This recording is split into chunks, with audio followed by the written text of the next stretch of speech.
There we go. Hello, everyone. Thanks so much for joining us today. Hi, guys. As you can see, we're not in the studio. We are on a family vacation. So we wanted to, the topic we're talking about today is appropriate for what we're doing right now, but also for everybody during this time of year. So we are going to discuss supplementing while traveling. Before we start, please make sure you guys go ahead and like and subscribe to our channel. If you haven't done it, just do it now, real quick. We love your comments. We love your feedback. You know, it helps us, helps you, the whole 9 yards. So we're going to discuss a little bit about traveling and like what happens to your body while traveling and what supplements to take. So you may not know this, you may feel it, but traveling can be incredibly taxing on your body. Between disrupted sleep, changes in sleep schedules, changes in diet, dehydration. If you're shifting time zones, which thankfully we're not, so did not affect us. Exposure to unfamiliar germs, just your different environments, you're with a multitude of people.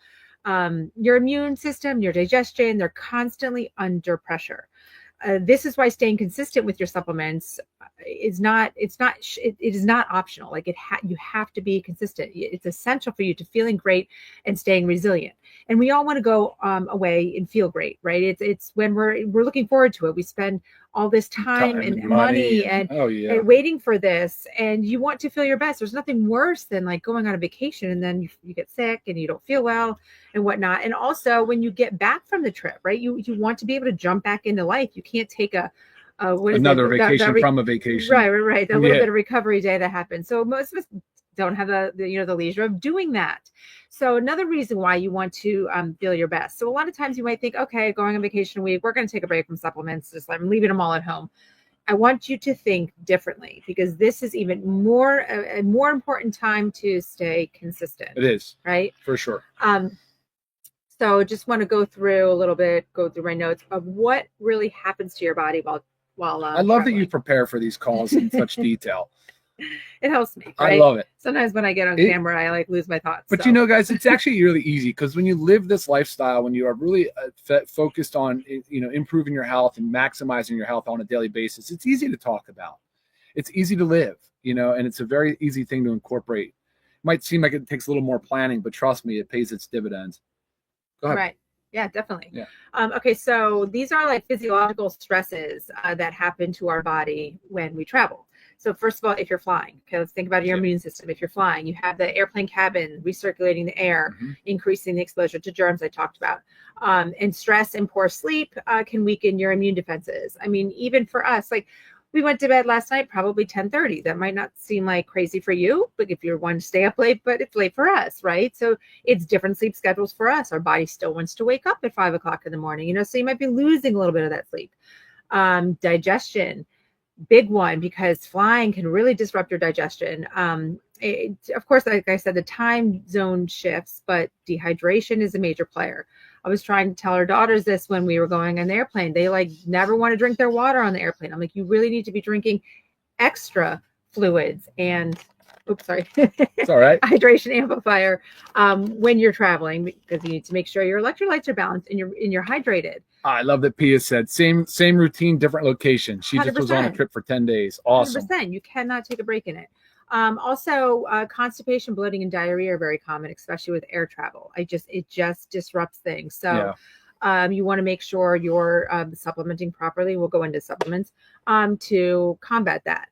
Circulation, sitting for long periods of time. So whether you're flying or traveling in a car, a train, whatever it is, you are sitting longer than normal. So that circulation we can get some swelling and edema in our legs, sometimes a little bit of fatigue where our blood flow slows. Okay, there's our circulation. We need to focus on that. Sleep and energy, big one, like I said, between jet lag and just different sleep schedules. Our stress hormones rise, leaving us drained. And when our stress hormones rise, like our cortisol rise, it leaves us more prone to getting sick. So even if you think like you're doing great, right, that stress can do it all. And then we have the oxidative stress. There we go. Inflammation. So flying increases oxidative stress. We have low cabin pressure. We have radiation exposure at altitude, which is a big one. That is a big one. And this can worsen inflammation and fatigue. So make all of those reasons and more that we didn't get into, but makes it more important to replenish our nutrients, support our immune system, maintain digestion, boost circulation, hydration. And you know what? I didn't even talk about the different foods we're eating. Oh, the gut. Yeah. I mean, we're at home personally for us, we're used to maybe eating one meal out an entire week. And when we're on vacation, we're typically 1 to 2 meals out a day. Try to prepare as much as we can still from where we're staying, but still you want to enjoy the local foods and different restaurants and all that. But this wreaks havoc on your digestion, which also wreaks havoc on your immune system. Oh, yeah. This also increases your toxic burden because you're not really controlling what oils it's cooked in, if it's organic or not, how it's grown, all that kind of stuff. So I'm not saying don't go and enjoy, because it's part of being on vacation, but you need to support your body in the process. Not to mention, if you drink alcohol on vacation, you tend to drink more, maybe because you're going out to eat more. It just tends to kind of be like, oh, I have that glass of wine or a cocktail at dinner, when normally at home you're not. So all of those reasons and more is why it's important to really stay hydrated. And like she said, same schedule, just same routine, different location. I mean, that's how I want you guys to think about it. So now, while we have brought more supplements than we're listing right now, I want to talk to the ones that we feel are most essential for you. If you're trying to say, hey, tell me your top 6 or whatever it is supplements that I should be traveling with, lay it on me. And we have some of them here, but some of them are also sorted in our pill container. Yeah, here's a pill container, a weekly pill container. Right. So with that, we have in there multivitamin, magnesium, vitamin D3. Yep. Factor 4. Gut support. And probiotic. Yep, probiotic gut support. Probiotic gut support. Okay, so those are the capsules that we sort through and make sure we are taking with us. So again, that's our daily essentials pack. Your vitamin D, your magnesium, and your multivitamin. Then of course we add in that factor 4, and then we need to support the gut. So the multivitamin, again, we're eating fewer balanced meals. It's going to help fill those nutrient gaps. Also supply the nutrients to help boost the immune system. Right. Yes. Magnesium, we know it's going to do that sleep and relaxation. So we get a restorative sleep. It also does help digestion, muscle tension, stress. Sometimes travel can be a little bit stressful on the body. Change can be stressful on the body, just in general, whether it's a good change or not, it just adds stress. And Pia said plus liver support. I love it. Thank you for commenting again. Yeah, the liver support's big, especially all the toxin burden and extra foods and alcohol and caffeine and all the things you're doing. Right. Yeah. Like when I tell you we're trying to narrow this down, it's really hard. Ryan kept bringing out more. I'm like, we can't say every single thing. Because we do actually pack the entire duvel bag and bring everything with us. So or ship it if we're staying somewhere. It may not be practical for everybody to do that, but why not? I mean, that's what I'm saying. Make it happen. Right. Long flights, time indoors can leave you more vitamin D deficient. So we want to make sure you're taking your vitamin D.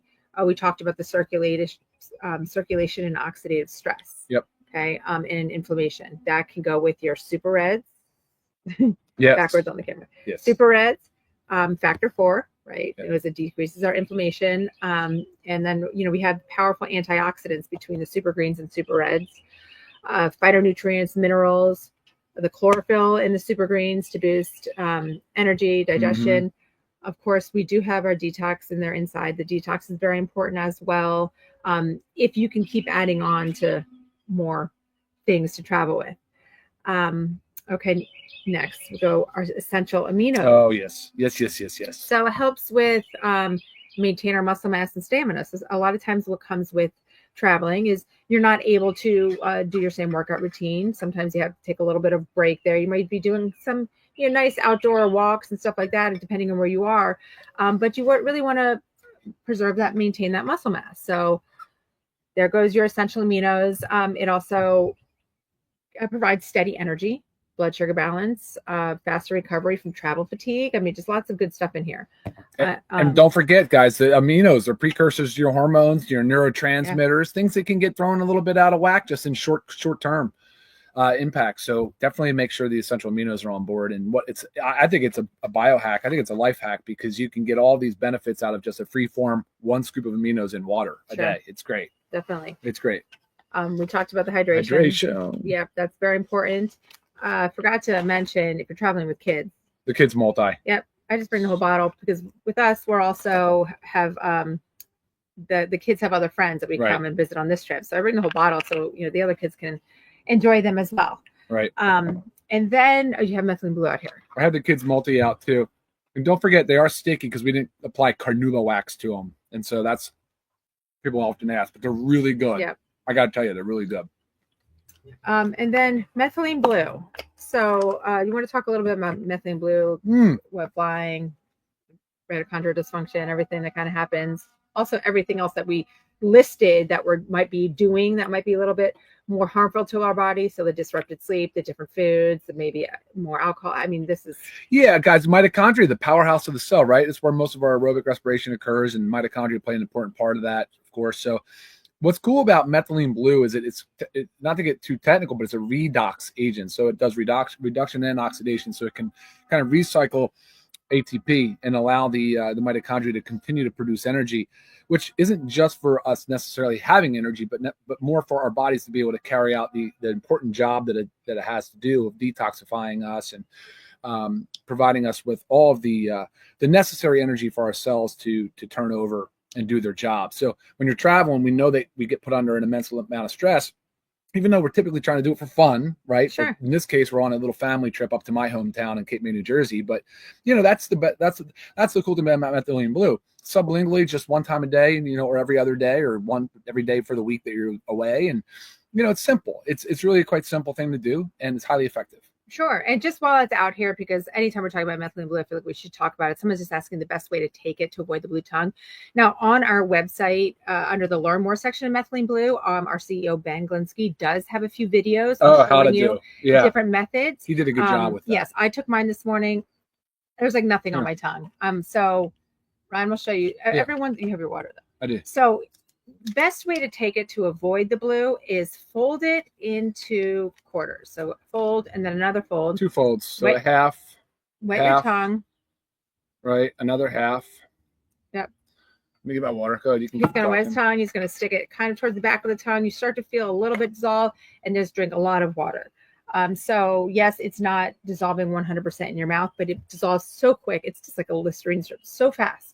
So you're going to feel it start to dissolve, and voila. See how he's a tiny dot of blue on his tongue. So easy. It's not bad. Sometimes it can get stuck and hurt and cause a little bit of struggle, but don't. Right. And I will tell you too, if you end up with too much blue, if you have something acidic, so pineapple to me works like a charm, but if you have something acidic like orange juice, lemonade, oranges, some lemons, pineapple, have something acidic afterwards, it will decrease that blue so much. So so I'm trying to read a few questions. Yeah, thank you guys for all the comments too. I appreciate that. Yes. So, and again, this is brief, but always wanting to touch on brief because we're also traveling. But really wanting to touch on the importance of maintaining your supplement routine while traveling. It's crucial, and you might feel it too. Maybe you're one that you traveled a couple weeks ago and you took a break from your supplements. And then you're like, oh, I don't feel well. And then you got back on track. You're like, I feel so much better. There you go. It's not just the effects of traveling. It's also because you didn't supply your body the nutrients that it needs. So very, very important. I see a lot of other questions coming in that doesn't pertain to topic today. So just guys, but the methylene blue should be in the morning. Yeah. And you can do it, get out and get some natural sunlight. That's always a good idea. Right. Take it sun. I mean, I took mine this morning. We went on a short bike ride. Yeah. Just cruising, looking at some of the houses and stuff, and that was it. That's all it takes. You don't have to lay out in the sun and be there, but it's just getting a little bit of that exposure if you can. And I realize we don't have these in stick packs. It'd be nice, I agree, but since they're in powder forms, you can pack like we do, or put them in baggies or somehow reusable containers, so that you can travel easier with it. Yeah, figure out what works for you. Yeah. So I mean, always remember when you travel, your body works harder to keep you energized. It works harder to keep you focused, and it works harder to keep you well. That is why you need to fuel it. You need to fuel it. By packing your essential liquid supplements, you give yourself the advantage to protect your digestion, your immunity, your vitality, wherever you go. So for sure, before you pack for your next trip, figure out what you're going to do. Are you going to pack it all in your duffel bag, your suitcase? Are you going to portion it out like Dr. Rye was just saying? Or if you're staying for longer, ship it ahead. We're at a VRBO. It's really easy just to ship to the address. When you're there, typically contact the owners, see if they're going to be there to accept it. If not, ship it a day later. So when you're already there, you can accept it. There's so many ways to do this to make it work for you, but we can only give examples. You need to put it to work. You need to find out what works best for you, and that's what you're and make a routine. The routine part of it is so enjoyable. And one of the reasons why we did this call today, like instead of canceling, we really enjoy the routine. We really enjoy the comments and the interaction with all of you. So I just wanted to say thank you for that. And it's like I said, it's a highlight of our day. So yes. And Eva's saying, we just said the best way to pack powdered supplements, like in little baggies, containers. I do have ones that I use. If you want to just shoot me a quick email and I'll send you the link that I got them from Amazon. But again, it's just some type of packable size thing. And you've got leave a pair of shoes out that you think you might need on your trip and pack the supplements. Okay. Because shoes take up so much space, right? That's what I think. So, but thank you guys so much for joining us today on our little vacation. And we hope you can put this to use, especially during your travels this summer or whenever you travel. Don't let your family tell you you're crazy because you packed a bunch of supplements. It's so funny. Our kids think we're crazy, but it's worth we'll figure it out one day. Yep. All right, guys. Thanks for watching. We'll see you next time. Bye. See y'all. Bye-bye.